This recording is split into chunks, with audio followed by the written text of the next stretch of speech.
जोहार दोस्तों। झारखंड में जनजातीय आंदोलन का जो सीरीज की शुरुआत किए हैं उसका पार्ट 3 आज है। और ये जो झारखंड जनजातीय आंदोलन का जो सीरीज की शुरुआत किए हैं ये झारखंड में आने वाली सभी प्रतियोगिता परीक्षाएं के लिए बहुत ही महत्वपूर्ण है। जैसे झारखंड दरोगा, एक्साइज कांस्टेबल, क्षेत्रीय कार्यकर्ता और जितने भी झारखंड में जिसमें झारखंड के जीएस पोर्शन में से क्वेश्चन पूछे जाते हैं उसमें सबसे महत्वपूर्ण है। और ऐसा कंटेंट आप लोग को जल्दी कोई नहीं देगा जो मैंने इस कंटेंट को दे रहा हूँ। और यहाँ से आपका एक भी क्वेश्चन बाहर नहीं जाएगी। चलिए दोस्तों, हम लोग बिना टाइम बर्बाद किए हुए कोल विद्रोह की शुरुआत करते हैं। कोल विद्रोह 1831 से 1832 तक चला था। कोल विद्रोह झारखंड का प्रथम सुसंगठित तथा व्यापक जनजातीय आंदोलन था। अतः झारखंड में हुए विभिन्न जनजातीय विद्रोह में इसका विशेष स्थान है। इस विद्रोह का प्रमुख कारण निम्नलिखित थे। पहला, लगान के ऊंची दरें तथा लगान नहीं चुका पाने की स्थिति में भूमि से मालिकाना हक की समाप्ति। दूसरा जो कारण था, अंग्रेजों द्वारा अफीम की खेती हेतु आदिवासियों को प्रताड़ित किया जाना। तीसरा जो है, जमींदारों व जागीरदारों द्वारा कोलों को अमानवीय शोषण और उत्पीड़न किया जा रहा था। चौथा जो है, दिकुओं, जिसे दिकू किसे कहा जाता है तो अंग्रेजों द्वारा नियुक्त बाहरी गैर आदिवासी कर्मचारी उसको दिकू को जाता है। जो झारखंड से बाहर है उनको दिकू कहा जाता है। ठेकेदारों व व्यापारियों द्वारा आदिवासियों का आर्थिक शोषण। पांचवा जो का प्रमुख कारण है विद्रोह का, जो कोल विद्रोह है उसका पांचवा जो है, अंग्रेजों द्वारा आरोपित विभिन्न प्रकार के कर। 1824 में हड़िया पर लगाया गया पच्चय नामक कर। जो क्वेश्चन पूछा जाता है कि हड़िया पर पच्चय कर कब लगाया गया था तो 1824 में।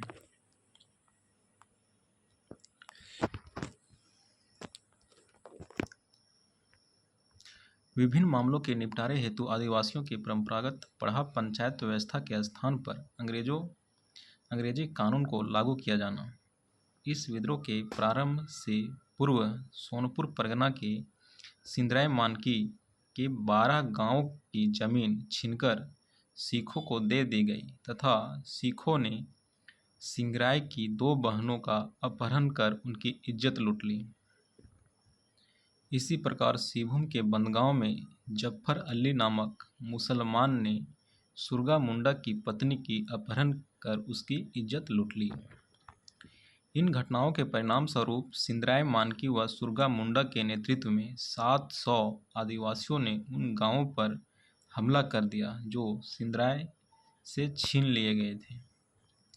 इस हमले की योजना बनाने हेतु तमाड़ के लंका गांव में एक सभा का आयोजन किया गया था, जिसकी व्यवस्था बंदगांव के बिंद्राय मानकी ने की थी। इस हमले के दौरान विद्रोहियों ने जफर अली के गांव पर हमला कर दिया तथा जफर अली व उसके 10 आदमियों को मार डाला।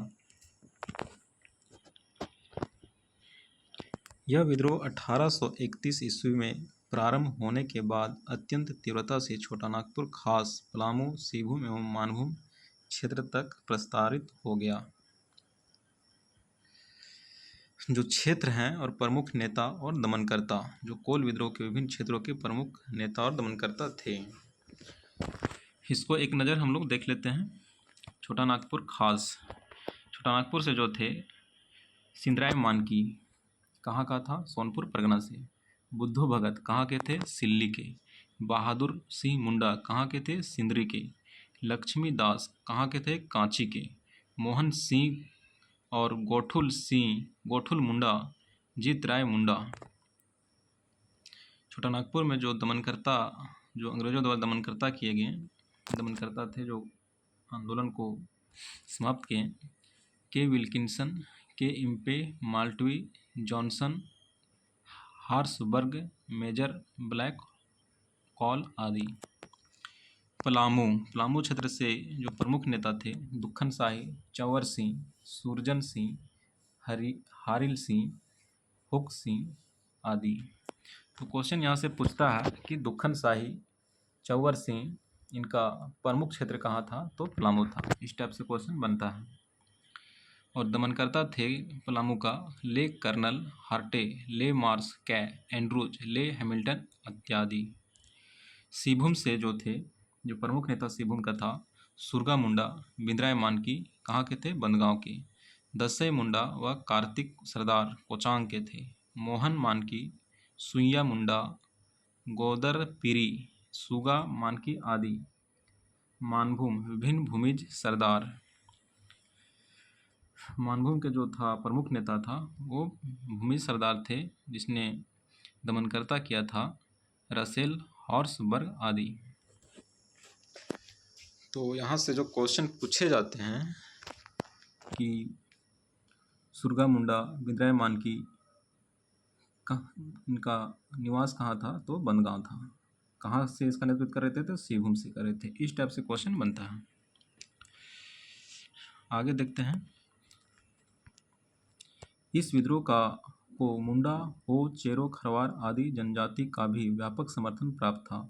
इस विद्रोह में हो जनजाति के लोगों के समर्थन के कारण S.R. टिकेल ने इन्हें लड़का कोल या लड़ाका कोल से संबोधित किया। हजारीबाग में बड़ी संख्या में अंग्रेजी सेना को मौजूदगी के कारण यह क्षेत्र इस विद्रोह से पूर्णतः अछूता रहा। तो कोल विद्रोह से कौन सा क्षेत्र अछूता रहा, हजारीबाग। इस विद्रोह का प्रसार हेतु प्रतीक चिन्ह के रूप में तीर का प्रयोग किया गया। क्वेश्चन पूछता है कि किस विद्रोह में तीर का प्रयोग किया गया था, तो कोल विद्रोह में। इस विद्रोह का प्रमुख नेता बुद्धू भगत कहाँ के थे, सिल्ली के थे। अपने भाई, पुत्र व 150 साथियों के साथ विद्रोह के दौरान मारे गए। बुद्धू भगत को कैप्टन इम्पे ने मारा था। तो बुद्धू भगत को कौन मारा था, कैप्टन इम्पे। और कोल विद्रोह में जो बुद्धू भगत अपने भाई और पुत्र के साथ 150 साथियों के साथ विद्रोह में मारे गए थे। अंग्रेज अधिकारी कैप्टन विल्किंसन ने रामगढ़, बनारस, बैरकपुर, दानापुर तथा गोरखपुर की अंग्रेजी सेना की सहायता से इस विद्रोह का दमन करने का प्रयास किया था।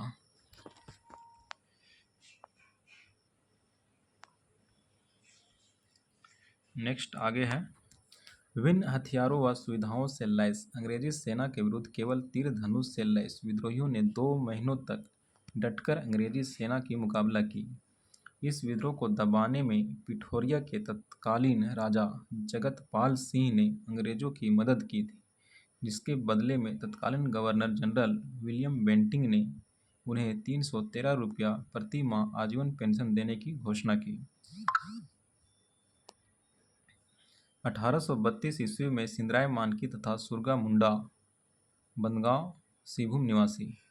सिंदराय मानकी और सुरगा मुंडा कहाँ के थे, तो सिंहभूम के बंदगांव के थे, ने आत्मसमर्पण कर दिया, जिसके पश्चात विद्रोह कमजोर पड़ गया। इस विद्रोह के बाद छोटा नागपुर क्षेत्र में बंगाल के सामान्य कानून के स्थान पर 1833 ईस्वी का रेगुलेशन 13 लागू किया गया। साथ ही जंगल महल जिला को समाप्त कर नॉन रेगुलेशन प्रांत के रूप में संगठित किया गया। इसे 1834 ईस्वी में दक्षिण पश्चिम सीमांत एजेंसी का नाम दिया गया। तो क्वेश्चन पूछता है कि दक्षिण पश्चिम सीमांत एजेंसी का गठन कब किया गया था, 1834 ईस्वी में। इस क्षेत्र का प्रशासन के संचालन की जिम्मेवारी गवर्नर जनरल के एजेंट के माध्यम से ही की जाने की व्यवस्था की गई तथा इसका पहला एजेंट थॉमस विल्किंसन को बनाया गया। इस विद्रोह के बाद मुंडा मानकी शासन प्रणाली को भी वित्तीय व न्यायिक अधिकार प्रदान किए गए। तो यहाँ कोल विद्रोह समाप्त होता है। आगे है भूमिज विद्रोह। भूमिज विद्रोह की शुरुआत 1832-33 ईस्वी में की गई थी। भूमिज विद्रोह को गंगा नारायण का हंगामा भी कहा जाता है। भूमिज द्वारा जंगल महल के क्षेत्र में लूटपाट करने के कारण उन्हें अंग्रेजों द्वारा चुआड़ कहा जाता है। भूमिज विद्रोह को किस नाम से भी जाना जाता है? तो चुआड़ के नाम से जाना जाता है। इस विद्रोह सिंहभूम ढालभूम के साथ साथ वीरभूम बंगाल तक विस्तारित था। भूमिज द्वारा संचालित ढालभूम के इस विद्रोह का गंगा नारायण द्वारा नेतृत्व प्रदान किया गया, अतः इसे विद्रोह को गंगा नारायण के हंगामा की संज्ञा दी गई है। गंगा नारायण का हंगामा किस विद्रोह को कहा जाता है? तो भूमिज विद्रोह को कहा जाता है। आदिवासियों में अत्यंत लोकप्रिय होने के कारण इस विद्रोह में गंगा नारायण को कोल विद्रोह के नेता बिंद्राय मानकी का भी समर्थन प्राप्त हुआ था। 1798 में अंग्रेजों द्वारा उत्तराधिकार के नियमों के उपेक्षा कर गलत तरीकों से गंगा गोविंद सिंह की बाणभूम का राजा नियुक्त किया। पूर्व में भी अंग्रेजों ने उत्तराधिकार के नियमों की उपेक्षा करके लक्ष्मण सिंह के स्थान पर रघुनाथ सिंह को राजा नियुक्त किया था। वह लक्ष्मण सिंह को जेल में डाल दिया था, जहां उसकी मृत्यु हो गई। नवनियुक्त राजा ने जनता पर विभिन्न अनैतिक कर आरोपित कर दिए, जिससे जनता में राजा के प्रति असंतोष फैलने लगा।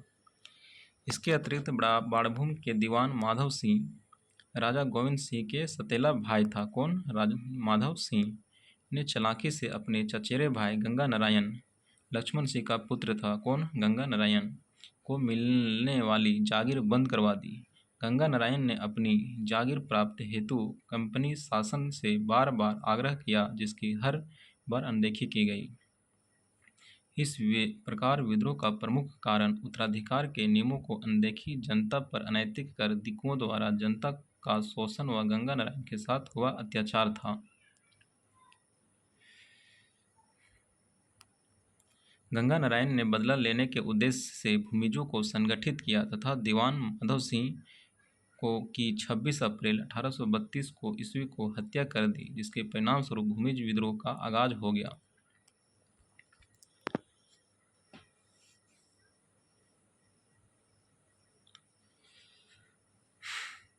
इसके बाद गंगा नारायण ने घटवालों की एक बड़ी सेना के साथ संपूर्ण राज्य का कब्जा करने के उद्देश्य से बाणभूम पर चढ़ाई कर दी। इस अभियान में सूरा नायक, बुल्ली महतो, गर्दी सरदार आदि गंगा नारायण के प्रमुख सहयोगी थे। तो सूरा नायक, बुल्ली महतो, गर्दी सरदार किस आंदोलन से संबंधित थे? तो भूमिज आंदोलन से संबंधित थे। इस अभियान के दौरान गंगा नारायण ने बड़े पैमाने पर उपद्रव मचाया तथा मई 1832 में रसेल के नेतृत्व वाली तथा नवंबर 1832 में ब्रेडन व ट्रिमर के नेतृत्व वाली अंग्रेजी सेना पर सफलतापूर्वक हमला कर दिया। गंगा नारायण द्वारा अंग्रेजों पर इस सफल हमले के बाद नवंबर 1832 में ही अंग्रेज अधिकारी डेंट ने एक विशाल सेना के साथ गंगा नारायण व उनके साथियों के विरुद्ध अभियान चलाया तथा इनके कई गढ़ों को नष्ट कर दिया। इसके परिणाम स्वरूप भूमिज विद्रोह कमजोर पड़ गया। गंगा नारायण अपने समर्थकों के साथ सिंहभूम चला गया तथा कोल लड़ाकों के साथ मिलकर उसने खरसवां के ठाकुर चेतन सिंह के राज्य पर धावा बोल दिया। 7 फरवरी 1833 को खरसवां के ठाकुर चेतन सिंह के विरुद्ध लड़ते समय गंगा नारायण की मृत्यु हो गई, जिसके बाद वह विद्रोह कमजोर पड़ गया। गंगा नारायण की मृत्यु किसके साथ लड़ते हुए हो गया? तो खरसवां का जो ठाकुर था चेतन सिंह के विरुद्ध। खरसवां के ठाकुर चेतन सिंह ने गंगा नारायण का सर काटकर कैप्टन विल्किंसन को भेज दिया, जिसके बदले ठाकुर चेतन सिंह का इनाम स्वरूप 5000 रुपया मिला। चेतन सिंह को कितना मिला? 5000 रुपया। गंगा नारायण की मृत्यु के साथ ही इस विद्रोह का अंत हो गया।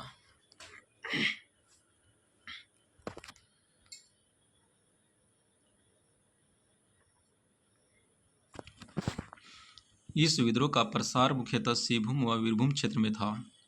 इस विद्रोह के बाद जंगल महल क्षेत्र में व्यापक प्रशासनिक परिवर्तन किया गया। 1833 ईस्वी में रेगुलेशन 13 के तहत राजस्व नीति में परिवर्तन किया गया तथा जंगल महल जिला को समाप्त कर दिया गया।